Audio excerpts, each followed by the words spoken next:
महाराज जी, असाधारण भक्ति मार्ग और असाधारण ज्ञान मार्ग का रास्ता अलग अलग होता है। क्या भक्ति मार्ग के साथ क्रिया योग का सहयोग या साथ साथ मार्ग हो सकता है? पूरा क्रिया योग का तो रहता ही है। बिना क्रिया योग के भक्ति मार्ग पुष्टि ही नहीं होता है। क्रिया योग तो होता है ना, प्रातः काल से लेकर अपने श्री भगवान का अर्चन बंदन स्वयं तक होता है। तो ये क्रिया योग के अंदर बिना क्रियाओं के हम कैसे सेवा कर सकते हैं? अब आप क्रिया योग का तात्पर्य किधर से लेना चाहते हैं? जैसे वो चक्र करते हैं, वो खिचड़ी और वो सब सिखाते हैं। नहीं, ये यहाँ इसकी जरूरत नहीं है।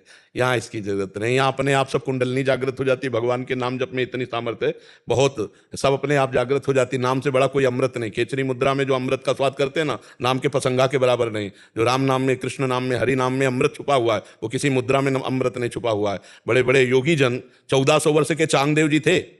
ज्ञान देव जी से जब मिलने जा रहे थे, नाम जापक ज्ञान देव जी से, तो सिंह को बस में करके सांप की चाबुक लेकर जा रहे थे। और नाम जापक ज्ञान देव जी चबूतरे में बैठे थे। तो जब कहा कि चांगदेव आ रहा है, तो उन्होंने कहा कि अच्छा, ये हमको दिखाने आ रहा है कि हमारे पास सिद्धियां हैं। तो कहा चलो। तो जड़ चबूतरा चल दिया था। जड़ चबूतरा। भगवान के भजन में जो सिद्धि है वो किसी में नहीं। भगवान को अगर कोई अधीन कर सका है तो आज तक हमें बताना, कोई तपस्वी, कोई योगी अधीन कर लिया तो मुझे बताना। प्रेमी आज तक अगर किसी कहीं भी चाकरी करते पाए गए हमारे ठाकुर जी, तो प्रेमी महाभागवत मिला। चाहे अर्जुन का रथ हाँकना हो, चाहे वो द्रौपदी जी का हो, चाहे वो किसी भी माधवदास जी की लंगोटी धोना हो, कोई भी सेवा। तो भगवान कह रहे हैं, मैं हूं भक्तन को दास, भगत मेरे मुकुट मणि। अपनो पर्ण विसार, भगत को पूरो पर्ण निभाऊं। जाचक जांचू कहे तो बेचे से बिक जाऊं। और भगवान वैसा करके पग चापू और सेज बिछाऊं। नौकर बनू हजाम, हाकू बैल बनो गडवारो, बिना तनख्वाह रथवान। यही तो मेरे मन में ठनी, भगत मेरे मुकुट मानी। मैं भक्तन को दास, भगवान ऐसा कह रहे। ये प्रेम के बिना नहीं हो सकता। ये प्रेमाधीन भगवान को कहा गया है। तो बड़े बड़े योगी तपस्वी, भगवान उनका फल दिए, लेकिन अधीन हुए सबरी माता के।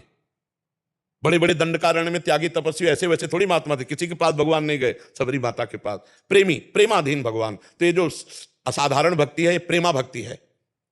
अब इसमें जो हम क्रियाओं की बात कर रहे थे, उसमें कर रहे थे कि जैसे अम्बरीश जी को राजपाट है, तो राजपाट भी चलाना है और सुबह से शाम तक भगवान की परिचर्या भी करनी। तो इस क्रिया योग का, अब वो क्रिया योग जो आप कह रहे हैं, खेचरी मुद्रा, षटचक्र, वेदन, कुंडलनी, इनकी यहाँ जरूरत नहीं होती। यहाँ भजन के प्रभाव से सब अपने आप हो जाता है। यहाँ ऐसा नहीं कि उसको कुंडलनी जागृत कर, अपने आप कुंडलनी जागृत हो जाएगी। यहाँ सब कृपा से होता है। नाम जापक का सब कृपा से हो जाता है। बड़े बड़े योगियों को जो अनुभूतियां नहीं होती, वो भगवत प्रेमी महात्माओं को हो जाती है। भगवत प्रेम ही है सबसे बड़ा योग। अगर सबसे बड़ा योग शब्द कहा जाए तो प्रेम ही है। ढाई आखर प्रेम के पढ़े सो पंडित होए। भगवान को अगर कोई प्राप्त करने की बात आई है तो प्रेम, प्रेम मिले ही न रघुपति बिनु अनुरागा।